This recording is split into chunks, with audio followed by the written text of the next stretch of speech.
So I guess we're here now. We are now at a point with the big Julius Lucius reveal. The Spade Arc is over. We are 2/3. I guess not like probably like exact chapter wise, but large scale story wise with Black Clover.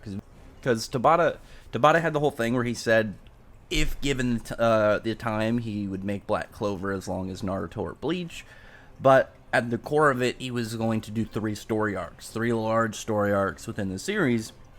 And we now have the whole elf resurrection, or we have the everything with the spade, and now we're going to be moving it into the final act with the Ultimate Wizard King arc.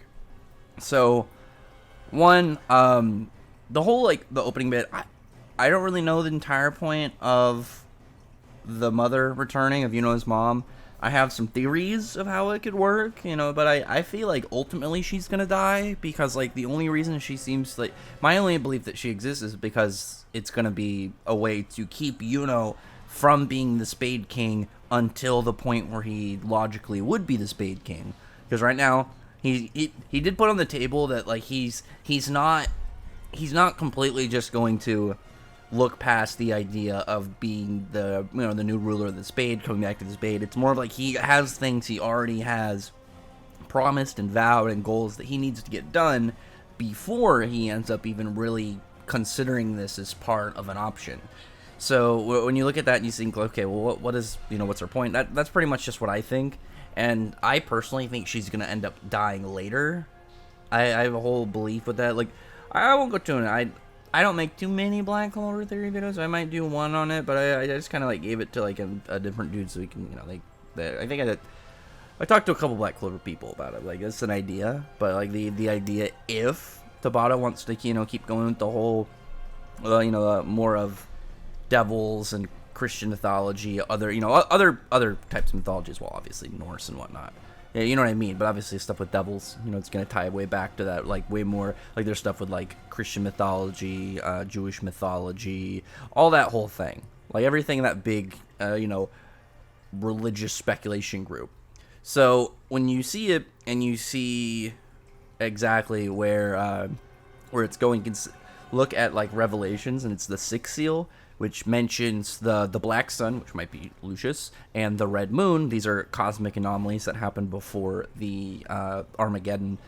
And when these happen, the heavens and stars fall, or the stars fall from the heavens, and then it mentions that like a fig tree is shaken by a mighty wind, which, I wonder, a black sun and a moon, red moon, could just, she has moon magic. The red moon could be her dying, and then the idea of the whole thing of stars falling from the heavens makes sense, where he wouldn't be using it, whereas then it emphasizes the wind. That could be what turns into a fifth leaf, because that would make sense why he would then have more focus on the wind, because the Spade Grimoire is just a spade, so it's not a four-leaf equivalent. Actually, that's something I never really thought about. I'm actually kind of glad that Yuno didn't get some absurd Spade Grimoire, kind of like that we saw with Lucius. So Lucius is, I'm guessing his is the equivalent of a five-leaf, that double spade, I would guess, just because like any of them that have like a full visual anomaly like that, it has at least been something extra. And obviously it's the only thing we really haven't seen for the spade. I mean, what do we have? We have that, and then like a believable, I guess, equivalent for the diamond is the white diamond, or black diamond rather, and we have absolutely no idea where Boris is gonna go. And maybe Lucius will resurrect him. I would hope so. I'd be happy about that because I like Morris. I like his design. Obviously, a lot of the stuff about him. Once we actually got to him, Tabata wanted to speed through that to get to the bigger stuff. But I mean, I never got too attached to him outside of like the surface level stuff, so I'm not too mad. But the chapter itself, the stuff with Asta and like everything on their end was fine. Like, it was what I expected. I enjoyed that. Probably though, one of my favorite parts of the whole arc, one of my favorite parts of this entire arc, was Damnatio going to confront Julius. Like, the tension buildup was really good. The whole, like, him just showing like he's been doing some detective work, looking into a lot of stuff, while everyone else has been active fighting and stuff. And it's like that kind of interrogation was really cool. I really liked it kind of like dwindling down on him. And when I saw I saw the spoilers before the chapter, usually I do, and I thought, like, at least my initial impression was, I thought it was going to be Damnatio, and maybe he was a 5-leaf or something, but then obviously it was, and the reveal was it was Julius, and I was thinking, because when he puts, like, the pieces together, when you look at all the magics, when you have, actually just, like, I was thinking, like, when it comes to, like, the people, because you have Lucifaro, which also, I don't think that's ever mentioned like that before, or like any reason that they mention, like, also known as Satan, and he's the only one that has an also known as, and it's like there has to be a point to that. I feel like there has to be something that says why would this be mentioned? What was the point of it? Unless there's something, I don't know, that we're gonna get out of him. Either way, we have him with gravity magic. Don't have any other gravity magic users. No other gravity magic users, and we have, because I'm not gonna count Dante and Morse because they only had it because of Lucifaro. And then we have a lot of spatial magic users, obviously, without the series, and someone like Beelzebub. Which makes me wonder, did Beelzebub, like, why are there so many spatial people? Like, maybe is that something that Beelzebub did? Is there some lore behind it? Or is it maybe just that there's just lots of spatial people? There's not, obviously, there's only, like, the one offensive spatial person. Again, not counting Xenon, because he only has because of Beelzebub. Well, like, outside of that, with Langris, the spatial people are pretty much the same in terms of their abilities for the most part. Other than that, though, when you look at that and you're like, okay, Space Devil, there are space wizards. We have Gravity Devil, the only gravity manipulators that they are aware of, just looking at it, are one's contract with devils. So a time wizard, you can kind of just, Occam's razor it and think, well, it seems likely. I don't want it to be likely, but it seems to be the case, which is what Damnatio was coming down to. Also, just like, I'm gonna be bummed if Damnatio is dead or something. It's like, I like Damnatio. I never got really too attached to his character, but we just never really got too much of him. Like, I always thought his magic was neat. He's got probably one of the coolest names in the series, Damnatio. Like, this badass name. And I really liked that he was like this.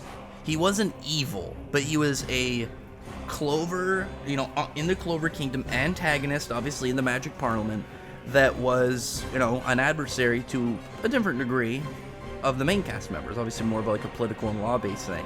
And I thought that was really neat, just because it gave them that extra, like, it gave them an enemy that they can't just go out and fight, obviously. But, man, he's looking fucked. Though I really liked some of the ideas I came up with, and I'll just share them. This is obviously not going to be canon, I would assume now. But I just like the idea of, like, what if Julius, like, the idea, at least when I thought of when I was looking at the chapters and speculating, if Julius ended up only kind of getting that big jump start because of a contract, but like, say his contract was awful, like his first step in his massive, like, journey was making a huge mistake, and then, like, you could have, like, say he traded the time magic forever, and then because of the wording Astaroth used, it was like, oh, you are now mind controlled and whenever I want to or something. But it seems more like that there was some form of memory manipulation, something that altered who he is to make it kind of like seem that he's Julius. Like, kind of like Mess from Fairy Tail or Ginjo from Bleach, where it's like this 5D chess move with your own memories and being to kind of make yourself the perfect perfect double agent. Actually, not. I guess it's not. Is it technically a double agent? No, because you'd have to be known for double agent. I guess the best infiltrator, the best spy or something, the best backstabber. I don't know, traitor dude. Regardless of which, he's looking good. He's looking pretty cool. Like, I was hoping he would have more of that long hair that we saw. I'm wondering where the hell his wheelchair is, considering he was shown with a wheelchair. And again, I don't really know what the point of that was, if he's going to be standing and hanging out. There's a lot of things that people have been talking about it, and this is the last thing I really kind of want to look at, because obviously this is something that I need to address, because the people are using the clock theory not to kind of speculate Lucius was doing something like crazy OP time-wise, but they're acting like it's confirmed. I do not like the idea of him having just full free rent, like him being able just to casually reverse time or do crazy things with time like that. Like, the way that he has it now is different, obviously. Like, his chronostasis is a different thing. That's selective time stop. It's not stopping time itself. But if he's stopping or reversing time itself, I don't see how anybody could beat him. Because, Asta gets ready to do some main character stuff, reverses time, goes and kills him when, he was not even aware a fight was going to happen. Or you would just reverse time, you know exactly what his stuff, like whatever attacks he's going to do, everything's going to be. And on top of that, you could just run out the clock. Devil Union's 5 minutes. Like, you just run out the clock, you're good. But it's like, you don't want to get into that situation where you make a character so OP, like, that you don't know how to beat them. Because then you have to invent a way to beat them. You know, you're going to end up with, like, a Yuha box situation. You should always, like, obviously, I'm not a mangaka, and I feel like there's, like, a lot of the trouble is because of the whole weekly status. But I feel like if you're going to put in, like, some crazy OP person, have an idea of how they're going to be defeated. I believe Tabata will. I don't think Tabata's going to go too crazy with it. I know some people are going insane over it on Twitter.